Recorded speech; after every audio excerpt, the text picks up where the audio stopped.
Good evening, everyone, and welcome to our webinar on filling out the new FAFSA.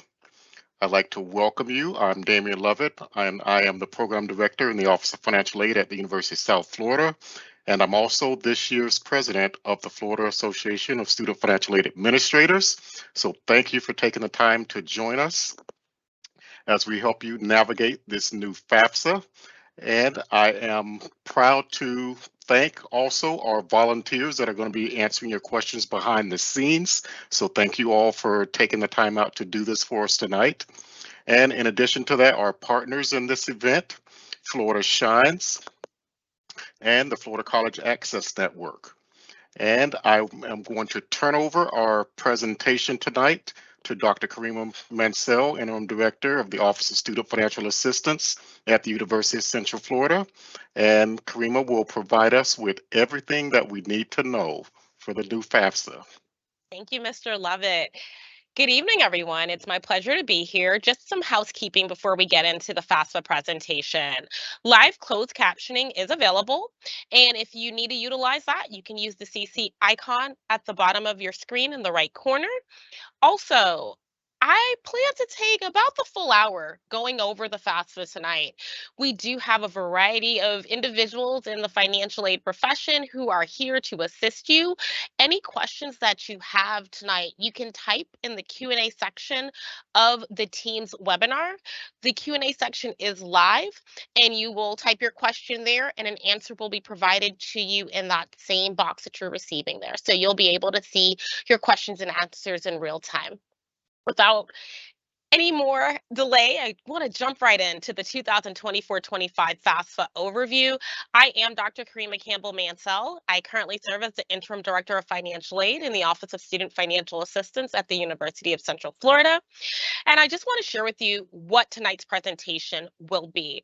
We're going to talk a little bit about the key features of the 2024-25 FAFSA, and then I'm going to delve into a section-by-section overview of the 2024-25 FAFSA, but we're specifically going to look at it from the viewpoint of when a student who is a dependent student initiates the FAFSA. So we're going to talk about that from that particular perspective. What I also want to share is that in full transparency, we know that there have been some unique challenges with the introduction of the new Better FAFSA, and we want to address some of the known issues and the workarounds for those known issues. And so we'll provide you with some of that information towards the end of the presentation. I also just want to make sure that I share what tonight's presentation won't cover. I won't be doing an overview of financial aid programs tonight. However, we did do a College 101 presentation on financing your education, and that is available on the Florida Shines website if you need to revisit that. I'm also not going to show an overview of a parent-initiated FAFSA. So if a FAFSA is initiated from the parent's side, you're not going to see that, or an independent student's FAFSA. So I just wanted to share that this is a specific view of a dependent student's FAFSA, and that is what the vast majority of our students who are graduating from high school this year are going to fall into the dependent student category. So we're going to talk about it from that perspective. When we talk about key features on the 2024-25 FAFSA, the FAFSA is the free application for federal student aid. We use a lot of acronyms in financial aid, so I always like to go back and tell you what we are actually saying with those acronyms. The first thing I always like to point out when I'm talking to students and families is that I said free. So the FAFSA should not have a charge associated with it. So I want to make sure that when you're doing the FAFSA, you are going to studentaid.gov to access the FAFSA. That is the free annual form used to determine students' financial aid eligibility for federal financial aid programs. And many institutions also utilize the FAFSA as an application to determine what a student may receive at that particular institution as well. Anyone providing information on the 24-25 FAFSA is considered a contributor. A contributor can be the student's parent or parents, or the student's spouse, or a parent's spouse. So a contributor is anyone who has to provide information on the FAFSA. All contributors must grant consent for their tax information to be directly imported onto the FAFSA. and all contributors must have a federal student aid or an FSA ID. Each contributor is going to complete the contributor specific section. So what that essentially means is that when a student logs in, and you'll see as I go through the slides, when a student logs in for their role as a student, the student is going to complete all the information pertaining to the student. At that point, when that section has been completed, the student will then invite their contributors to complete their section. So the dependent student will then invite, in most cases, their parents to complete the section that would be pertinent to the parent as a contributor. Completion of the FAFSA is going to result in the Student Aid Index, or SAI. The SAI is going to be the number that a family receives when the FAFSA is completed to determine that family's need for certain types of financial aid programs. It's going to be the number utilized to measure a family's financial need for the purpose of federal aid eligibility. FAFSA submission summaries will provide an output of the information provided on the FAFSA, the student aid index, as well as additional information such as whether or not the student appears to be Pell eligible. With that, I'm going to jump right into the overview of the 2024-25 FAFSA. I do want to share that these slides have been provided by Federal Student Aid, so I want to give them credit for providing us with these slides that we're utilizing to help you navigate the FAFSA. This is what a student sees when they have been on the Federal Student Aid's official website, studentaid.gov, and they indicate that they want to start a new FAFSA.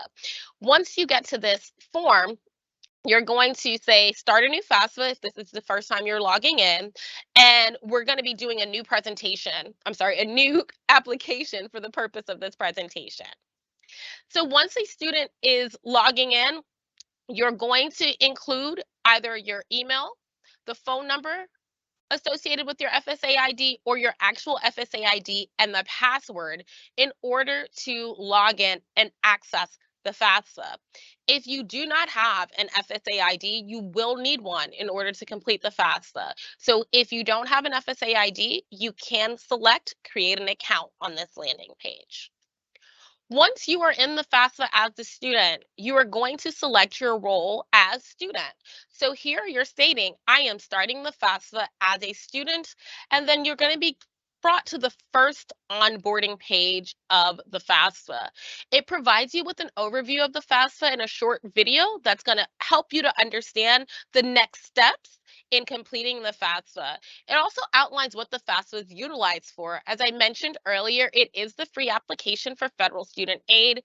It's utilized to determine your eligibility for grants, certain scholarships, work study funds, and loans for college, as well as potentially graduate school for other students.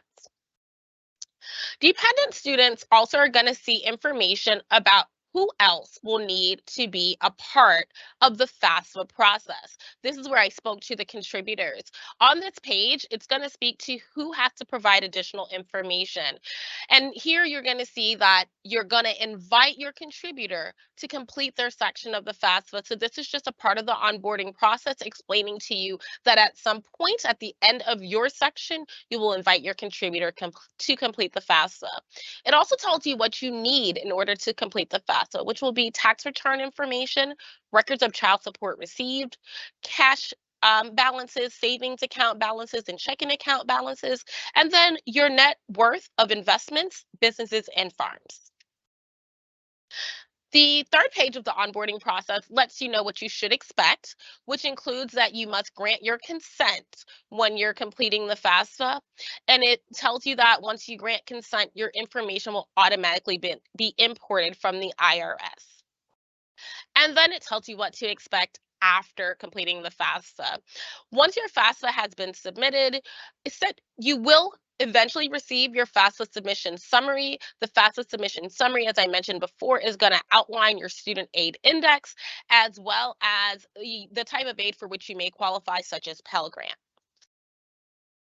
I do want to make note the FAFSA submission summary is not a financial aid offer that you would get from a school. It is not a financial aid award notification. It is the summary based on the input that was provided on the FAFSA, and it's going to provide you again with information as to whether you appear to be Pell eligible. Here is where the student starts to put in some of their demographic information to ensure that this is there's some checks and balances in place. So here the student is going to put in their name, their date of birth, their social security number, their email address, and their mobile phone number associated with their FSA ID account. From there, the student is going to put in some more demographic information to include the student's mailing address, and their state of legal residence, including the date in which the student became a legal resident. If by chance you were born in the state in which you have legal residency, you're just going to put the year in which you were born. From here, the student is going to provide consent. All contributors must provide consent. Essentially, even if you are not a tax filer, you are saying, I am granting consent for this information from the IRS to be transmitted directly onto my FAFSA. Once consent is granted, the student is going to receive some information about what this means in terms of their financial aid application, the FAFSA, and how you move forward with the process. I do want to reiterate, if consent is not granted by all contributors, then the FAFSA is not fully processed and a student aid index will not be generated. Here's, again, more information on providing consent. It shares with you that federal tax information is going to come in from the U.S. Department of Treasury, from the IRS, that the Department of Education may request updated tax information. If you don't approve to consent, then you will not be able to get your full eligibility calculated, and you are permitted to revoke your approval of consent in the use of FTI. But again, it will result in your FAFSA not being fully processed. After consent is granted, the student is then going to speak to some questions that are going to ask about their personal circumstances. This includes questions that are going to relate to a student's marital status, financial dependencies, and their plans for college. So here, it's asking specifically about the student's marital status. In the case that a student is single and has never been married, the student would indicate that there. If they have another marital status category, they're all listed here and the student would indicate that. For the purpose of this FAFSA, because we are doing a dependent student, we are looking at a student who is single and has not been married. We're also asking on the FAFSA, what are your plans for 24-25? Will you be a first-year freshman? Will you be a sophomore or another undergraduate student, such as a junior or a senior? Or will you be a college graduate professional or beyond? Those are students who are pursuing maybe a master's or a doctoral program or a professional program. Will this be your first will you have your first bachelor's degree when the school year begins? For our students who are graduating from high school, the answer to that question would be no.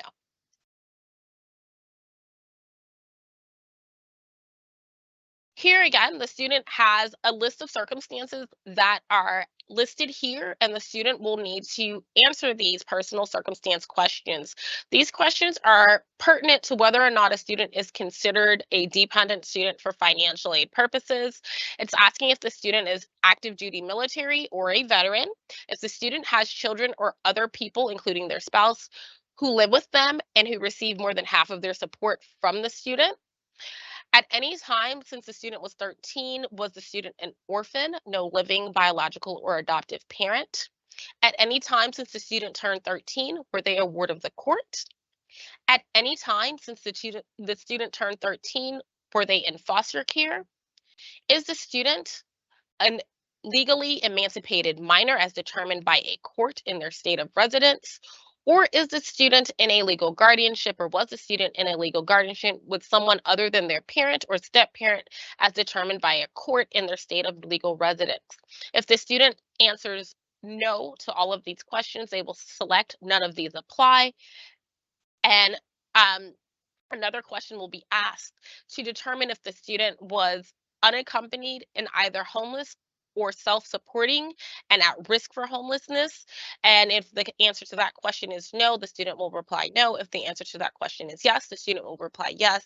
In the cases in which a student replies yes, there may be some additional questions asked of that student in some instances. Additionally, there is a question that specifically outlines, does the student have unusual circumstances preventing the students from contacting their parents, or would contacting the parent pose a risk to the student? This includes being in an abusive or threatening environment, being abandoned or estranged from their parents, being granted refugee or asylee status and are separated from their parents, being a victim of human trafficking, been incarcerated, or their parents are incarcerated and contact with them would pose a risk, or otherwise unable to locate or contact their parents. In this instance, the student would indicate whether they have any of these unique circumstances, and these unusual circumstances will require some additional follow-up from the schools that the student has chosen to submit the FAFSA to. With that, there are times when a student's parent is unwilling to provide the information. Not that they meet the unusual circumstances that we just previously described, but the parent has simply stated, I'm unwilling to provide my information, and it prevents the student from moving forward with the FAFSA. In these cases, a student may be eligible for just the unsubsidized loan. And in order to do so, the student would have to indicate, yes, the direct unsubsidized loan is the loan in which the government does not pay the interest on any portion of that loan. So I do want to make note that is the only type of aid for which a student will qualify if the student meets this particular situation. So the next part of the dependent student FAFSA asks about the student's parents. So the first question is, are your parents married to each other? For the purpose of the FAFSA, a parent is your legal parent, meaning either biological or adopted, and the step parent of a parent who has remarried. So if you are looking at the definition of parent for the purpose of FAFSA, again, is your biological or adoptive parent. And in the case that a parent has remarried, the step parent of the parent who financially supports you. So dependent students are going to be asked to provide information to invite their parents to complete the FAFSA. You're going to be asked to enter personal information. In this particular scenario, this student is going to invite one parent.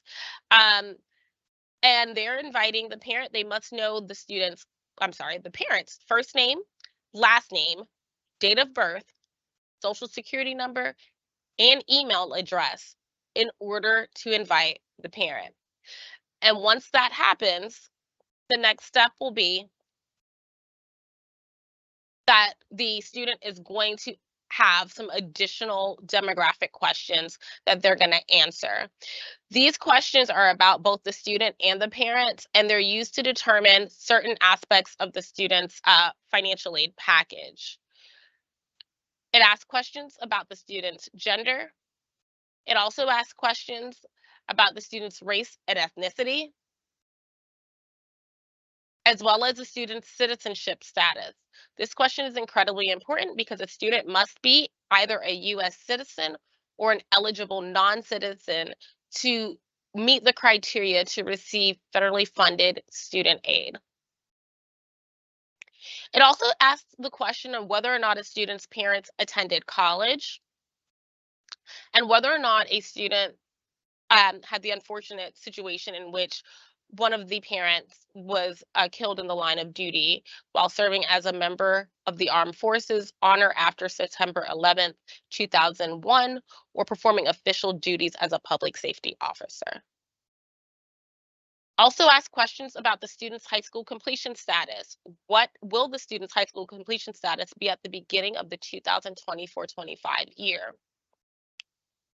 And then it's going to ask for the student's school name. So it's going to ask the state, the city, and the name of the high school. From there, you're going to confirm your high school information, And then it's going to ask some information about the student's financials. So this is where the student will provide information if the student earned any income in 2022.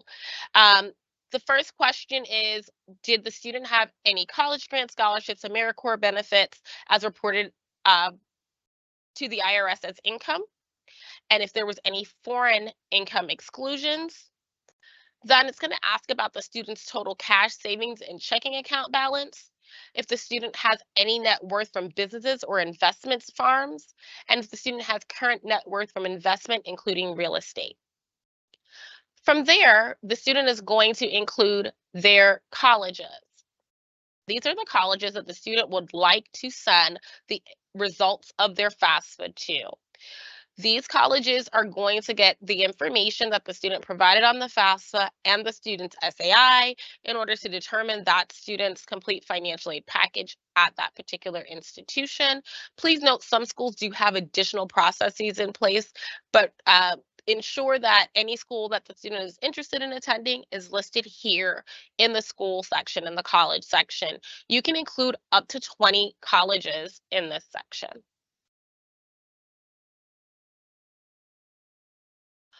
So once we've gotten to this part of the FAFSA, you have gotten through the vast majority of the student section. There is a drop down that will allow you to view the details of each section, and you can select expand all, and it's going to show you your answers for each section, including the personal identifiers, the personal circumstances, the demographic, financials, and the colleges you've selected. From there, the information about the contributors will be listed here, and the student will review that and continue. And then the student is going to electronically sign the form. On this page, the student will acknowledge the terms and conditions of the free application for federal student aid. And after agreeing and signing, the student will be able to submit their section of the FAFSA. Since parent information hasn't been provided, I want to be very clear. The FAFSA is not complete just yet. So this is where the student says, I agree to the terms outlined, and they press submit. And here we're saying, almost there. The student section is complete. So we're about halfway done with the FAFSA for this dependent student because the student section is now all done. From there, the dependent student will see that their next steps. That includes that they'll be able to see eventually they'll get their FAFSA submission summary, and then you're saying here your contributor still needs to complete their portion of the FAFSA. So with that, this is the email that parents receive. The parents will get an email that states essentially that their student cannot be eligible for the federal student aid that they're applying to receive without the parental input. So the email asks that the parent clicks the link to move forward with accessing the FAFSA, or the parent can go to studentaid.gov and log in and see that the student has invited them to the FAFSA. I do want to make note that the FAFSA that the student completes only stays active for 45 days. So if the FAFSA isn't completed with the parental information within that time frame, the FAFSA is ultimately deleted and the student must start all over again. So from here, we're going to show you what the parent has to do in order for the FAFSA to be fully completed. Here, the parent is going to log in just as their student did. They're going to use either their email address, their phone number, or their FSA ID and password to log in. From there, the parent should be able to see their activity in studentaid.gov to include that they've been requested as a contributor for the FAFSA for their student. And that's where they're going to get started. This page is going to provide information about being a contributor on the FAFSA. Basically tells you that as a parent, you've been invited to complete the form because your personal and financial information is required to help determine the student's eligibility. Does contributing mean that I'm responsible to pay? It does not. It just means that your information has to be provided in order for that determination to be made for the student's eligibility. What do I need to complete your sections? You may need the same documents that your student would need: tax returns, records of child support received, information on current cash balances, savings balances, checking account balances, net worth of investment, business and farms. You are going to be asked to provide consent for the IRS data to be directly imported onto the FAFSA, and we got that federal tax information coming onto the FAFSA for determination of the student's aid eligibility. And after you complete your sections and sign it, that is when the FAFSA will be submitted for completion. So just like the student sees the onboarding, the parent does as well. The parent will also have the opportunity to view the FAFSA overview video. Also, the parent will understand as a contributor what exactly is being expected of them to complete the FAFSA with their financial information. It says it takes about an hour. I will tell you that we're seeing many students and families do this in less time than that. And then after completing the FAFSA, your student will then get some additional information. And in due time, if there are mistakes that were on the FAFSA, or if there are things that need to be revisited, students will be able to go back out and make corrections. I do want to acknowledge that it's not currently happening, but that will eventually be an option for students. This first page, similarly to the student, is going to ask for the parent's identifiers: the parent's name, date of birth, social security number, email address, and mobile phone number. It's then going to ask for the parent's demographic information, such as the parent's permanent mailing address. And here is where the dependent student's parent will provide consent for that federal tax information to be directly imported onto the FAFSA. As I mentioned with the student, the same goes for any other contributor. If you do not grant consent for the federal tax information to be imported onto the FAFSA, then we will not be able to get a student aid index on the other side of the FAFSA completion. So it's really important that consent is granted. Here, the parent is going to answer questions specific to the parent. This is the parent's marital status. Is the parent married, separated, divorced, widowed? Has the parent remarried? Is the parent single, never been married? Or is the parent unmarried, but both legal parents live together? Here, the parent is going to indicate their state of residence and when they gained residency in that state, month and year. And then the next section is going to be an overview of the parent's financial information. Here, the parent is going to indicate if at any time in 2022 or 23, if they received any of these programs, if they had the Earned Income Tax Credit, federal housing allowance, free or reduced price lunch for their children, Medicaid, refundable credit for coverage under the Qualified Health Plan, supplemental nutrition assistance program, supplemental security income, temporary assistance for needy families, special supplemental nutrition program for women, infants, and children. And so if a parent met any of the requirements to get any of the following federal programs, that would be indicated in the section. Otherwise, none would apply. Here, the parent is going to indicate their tax filing status, and if they are married, if they were able to file a joint return with their current spouse. In this case, the parent indicates yes. Here it is asking for the parent's family size. From the number of individuals claimed, is it different than the number of individuals claimed on the taxes? If it is not different, then you would indicate no, it is not different. If it is different, you would indicate yes, and then input the number of your family size. Other than the number of children or other dependents who live with the parent and will receive more than half of their support, enter their support from the parent.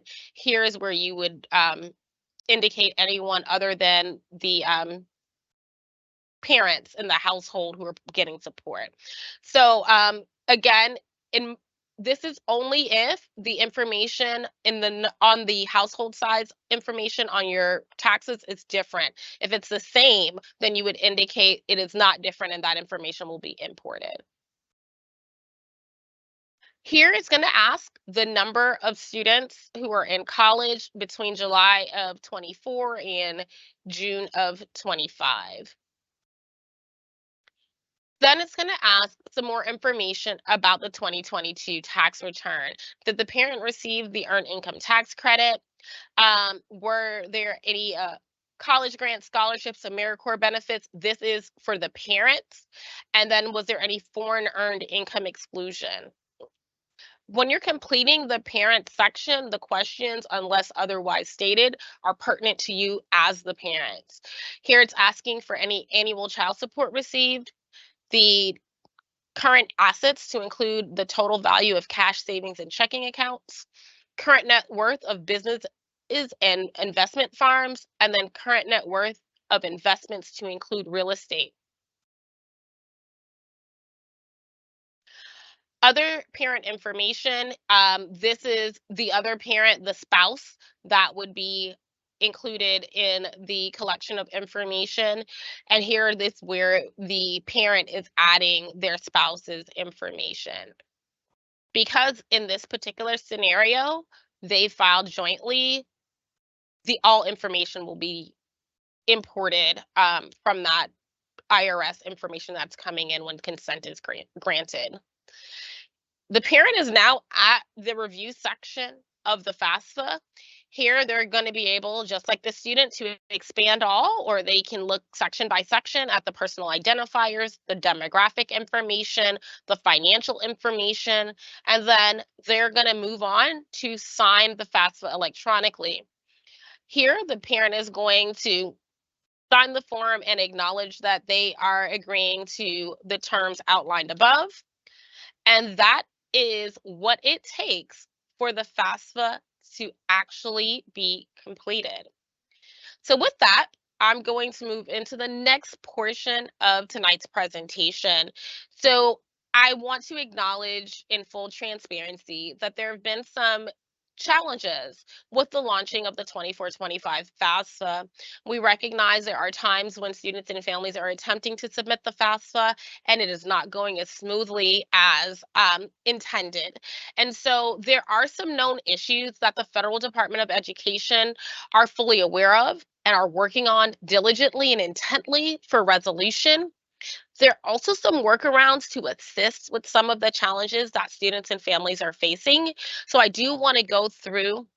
I'm going to let you know these slides are text heavy intentionally because I want to make sure that we explicitly state what the known issue is and then share what the workaround is without missing any important aspects of what students and families need to know. So the first one is, if a student who is a citizen initially selects eligible non-citizen on the 24-25 FAFSA form and enters a number when prompted and completes the demographic section,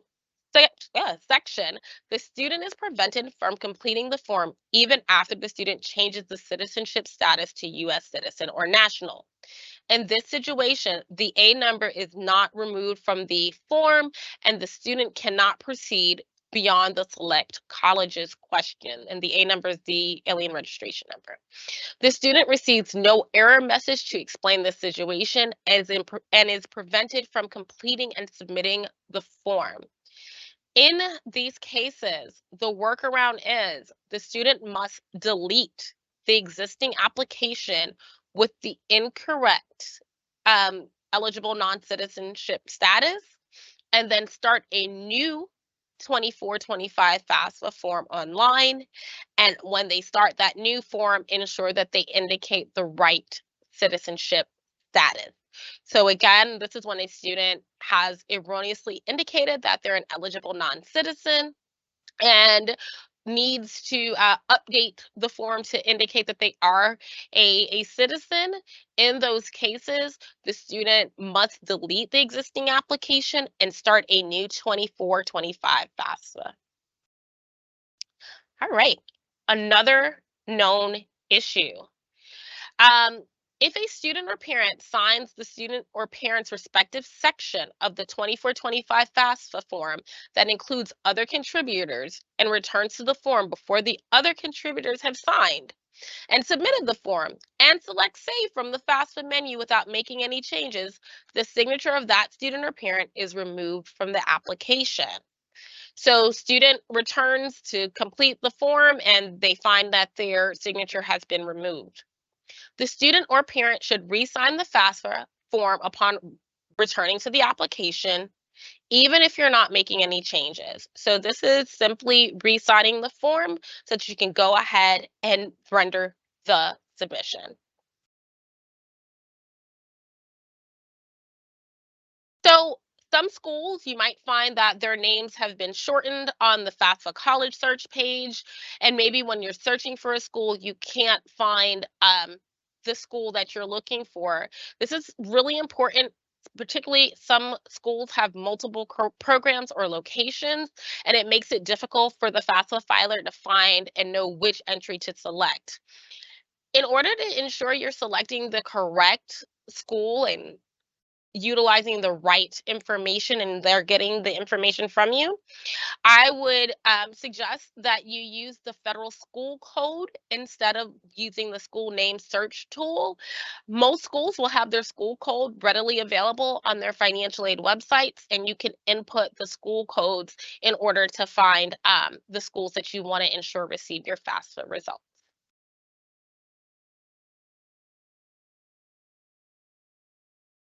Next known issue. Um, There are cases where the user is married and has filed jointly, and the user must enter their spouse's personally identifiable information, but does not need to invite the spouse to contribute. If the user changes the marital status response to married filing separately after the spouse information has already been entered, the user is not shown the page to invite the spouse, even though the invitation is now required to capture the spouse's information. If this is the case, the impacted user must log into studentaid.gov, navigate to the My Activity page, and select Edit Contributor Information, then Update Information. Here, the spouse's information can be re-entered, um, and it will actually remove and re-add the contributor, allowing the invitation to be sent because the taxes were filed separately.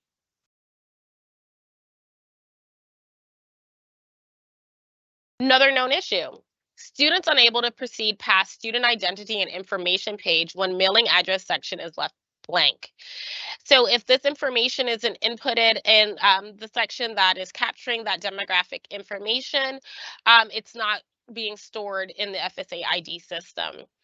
What the workaround is essentially you go to the account settings, navigate to the contact information page, select the terms and conditions checkbox, and then click save. These actions associated with the student's address that appear under the settings with the FSA ID will allow the student to navigate back to the FAFSA form, and the mailing address will populate on the student identity and information page. So there are times where the FAFSA is unable to be accessed by the parent once the parent has started to complete the FAFSA form on behalf of their student. There are times when you're unable to move past the student information page. You may receive an error stating that there is already an application on file for the student.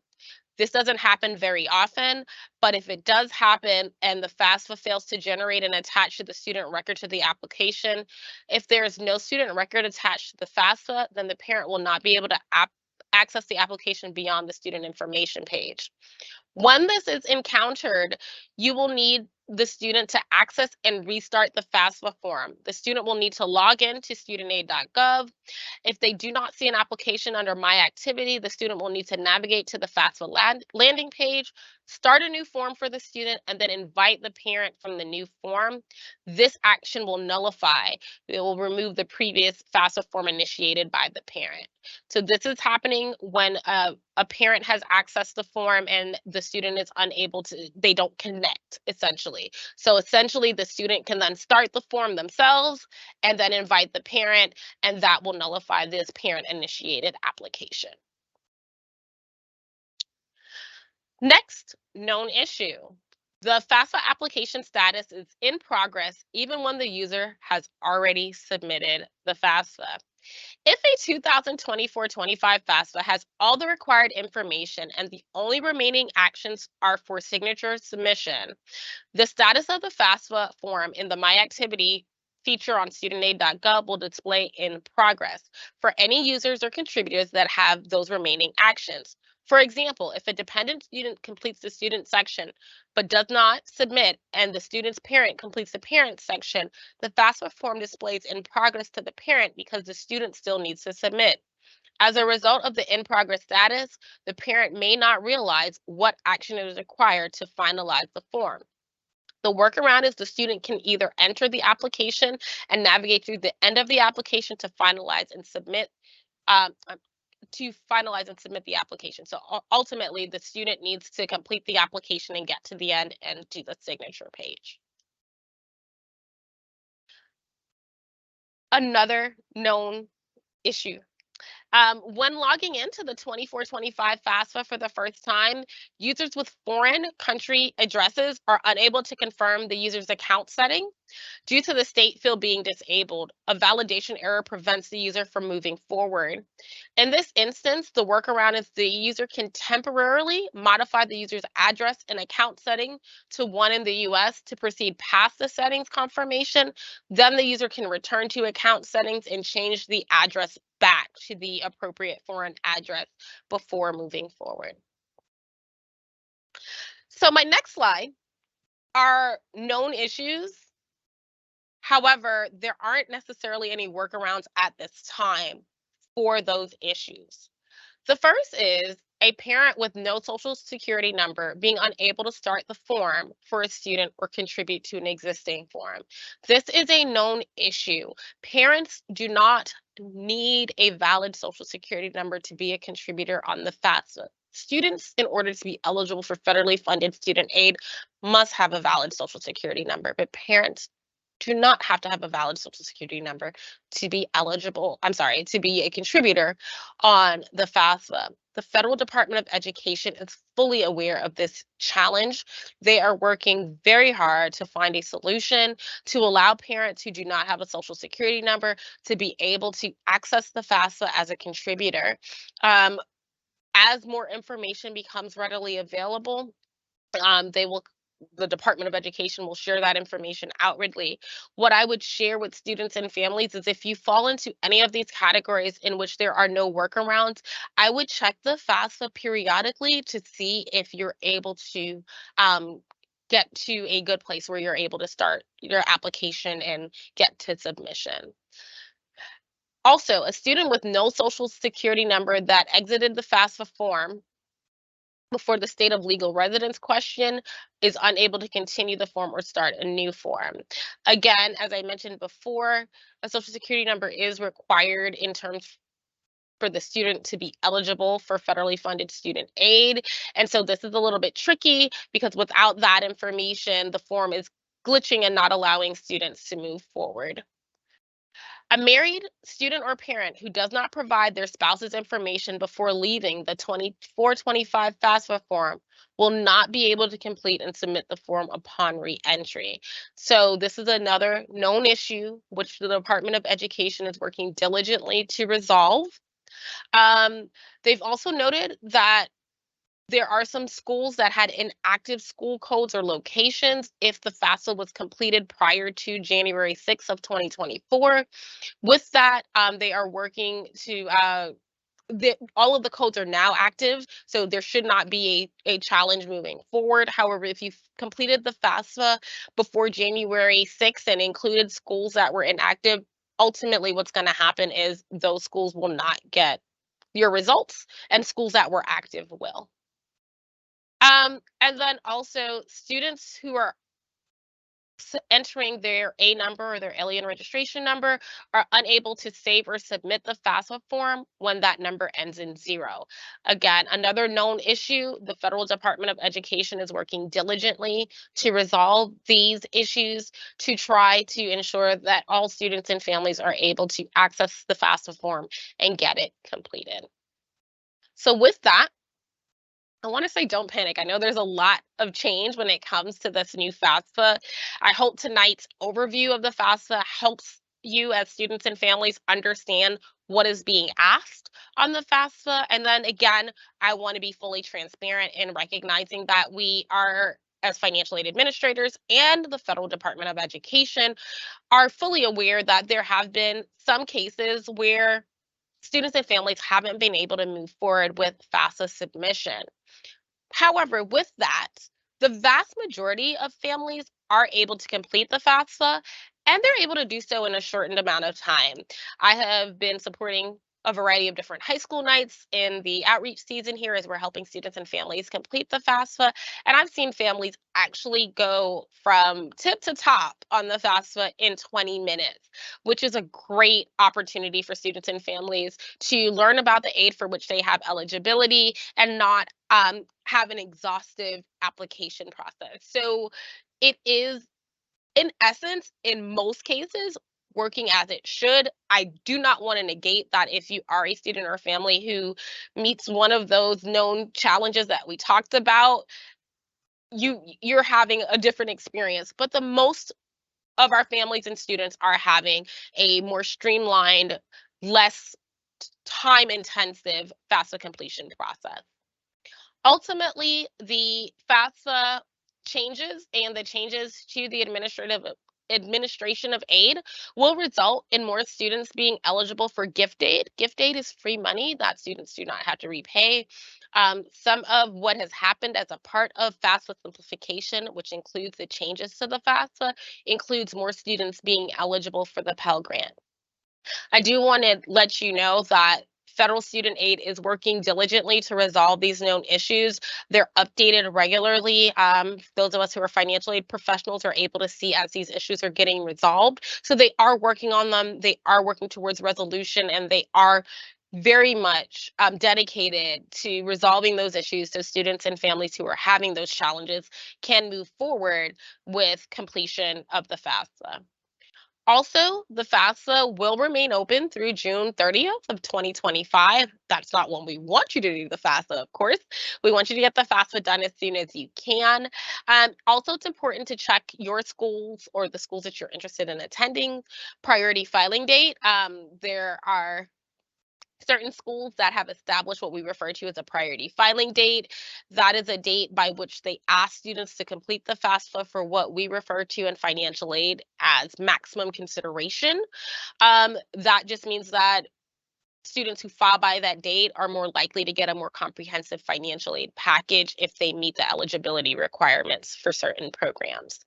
I also want to just make note that as higher education professionals, we are fully aware of where we are with this year's FAFSA process, and many schools are being flexible and wanting to ensure that students, particularly our students who are making huge life decisions about their next step, about coming to college, we want you all to know that we're here to support you, and many schools are being very flexible in our ability to just hear students and families out and have an understanding of what you're currently experiencing. With that, I actually a little bit under. And so if there are any questions that are coming up repeatedly in the chat, if we'd like, we can address some of those over the course of the next 10 minutes.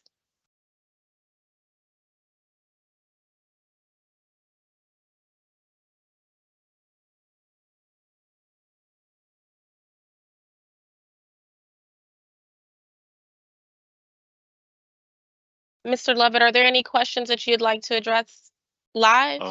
I am scrolling through them. Okay.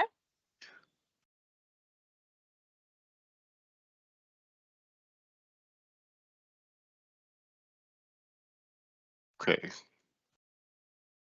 No family size. So there's a series in here about family size being blank on the application. Okay, so I'm just trying to see if there's where the context is. yeah, that's what I'm trying to see as well. And if I might get it slightly right, so I'll try to address that. When the FAFSA is being completed. The question in regard to family size asks if the information on your tax return is different than your actual family size. If you say no, you're just going to continue to move forward. There isn't going to be any additional questions regarding the family size because the family size is going to be imported based on the information provided on the taxes when that FTI transfers over. I hope that answers the question. Mr. Lovett, I see you unmuted. No, I was going to go to the next one. Okay. And where the family size information is inputted is once the if in the event that the contributor indicates that it is not the same, and then that's when you would add the family size information. Additionally, I wanted to make note of the time frame when students and families will be able to go out and make corrections, when you may start to receive your FAFSA submission summaries. We're looking at mid-March for when those changes may be available for corrections, maybe sometime after that. But I just want to make sure that students and families recognize that right now you cannot make any corrections to the FAFSA. And thank you. You were in my head because that was that next question. There is one here that maybe you can address a little bit. The question is, what happens when parents are not contributing to college, but the child still lives under their roof? So in many cases, the parent, and I know the term contributor makes it sound like the contribution is financial. For the purpose of the FAFSA, a contributor is the individual required to provide information to determine the student's eligibility. If that student is a dependent student for financial aid purposes, then that student would, in order for the FAFSA to be fully completed, would require parental information. And that parental information does not mean that the parent is required to contribute to the student's education financially, but that information must be provided in order for the SAI to be calculated and a determination to be made about the type of aid for which the student qualifies.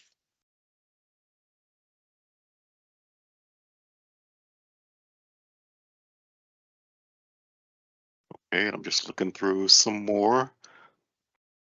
There was a question in here about families that do not want to either borrow or have their students borrow. What direction should they be steered for other assistance?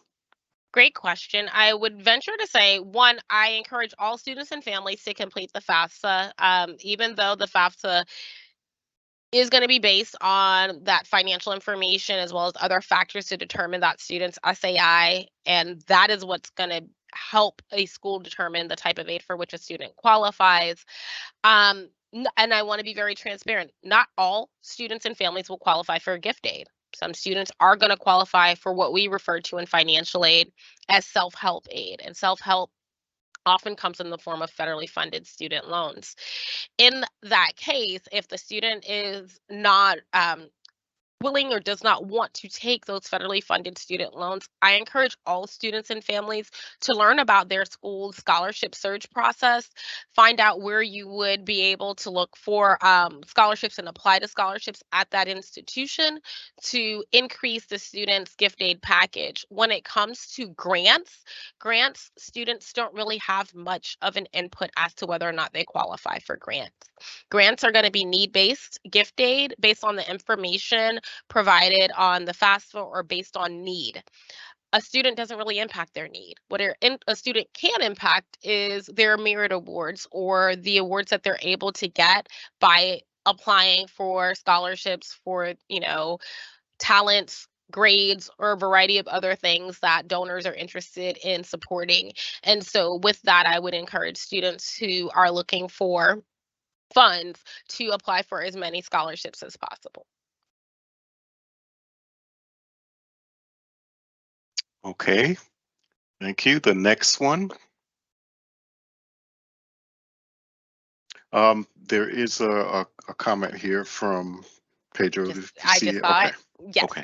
And so thank you, Mr. Hernandez. I do want to note tonight's presentation was based off of the free application for federal student aid, also known as the FAFSA. The FAFSA is used to determine a student's aid eligibility for federally funded programs and is often considered the first step for some students and families to determine their eligibility. And many schools utilize the FAFSA.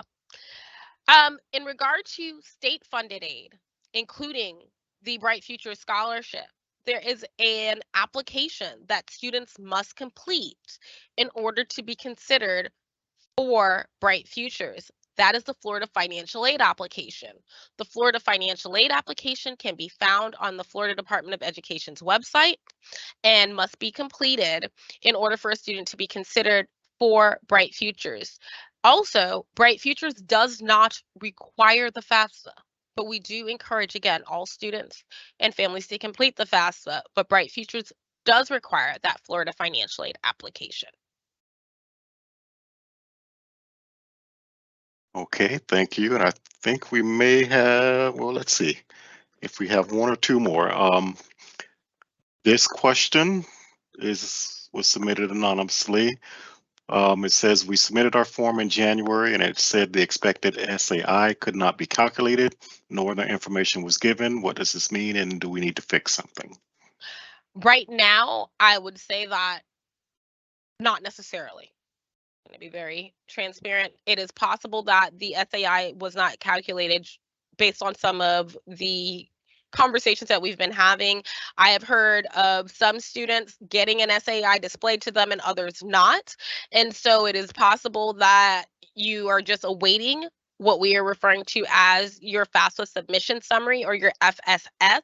The FSS will be sent to the student by the federal Department of Education, Federal Student Aid. The FSS will provide the student with an output of the information provided on the FAFSA, as well as the student's SAI and whether or not the student appears to be Pell Grant eligible. So with that, I would say I would give it until that time frame, mid-March-ish, for when those the FAFSA submission summaries are being sent forward.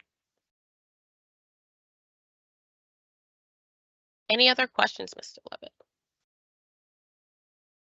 Levitt? Just have one in our chat here.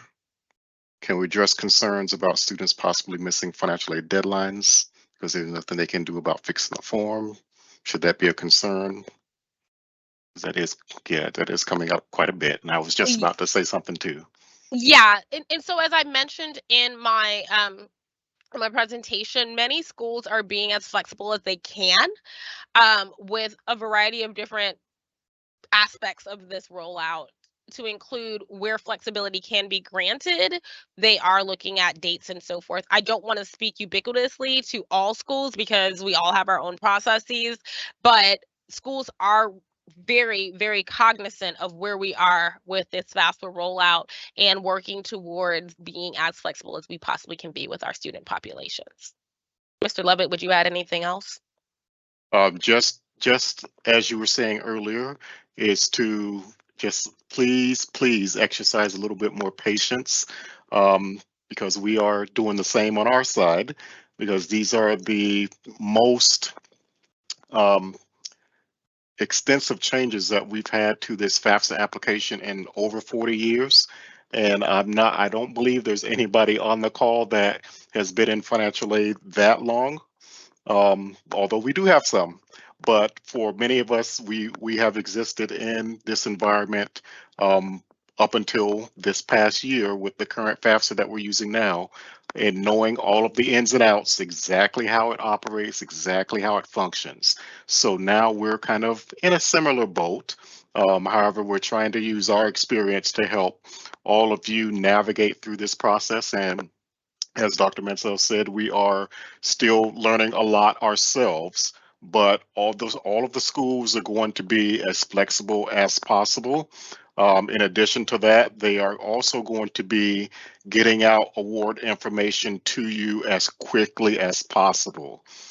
because we do recognize that this is something that your students and you need to know in order to make those final decisions on your college choices.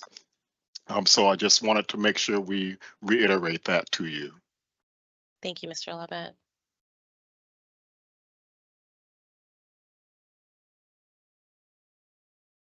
Okay, and we are right We're at right at 7. 7. I hope everyone got something out of tonight's presentation. I'm going to turn the floor over to Mr. Lovett to close us out. Yes, and just as a final reminder, the presentations and the recordings will be posted on the Florida Shines website. So that is in the Q&A in the chat here. It will be sent out again so that you will be able to access it. And we do hope that you proceed and get those applications completed. And we thank you for attending, and we hope you got something out of our session tonight. Thank you very much.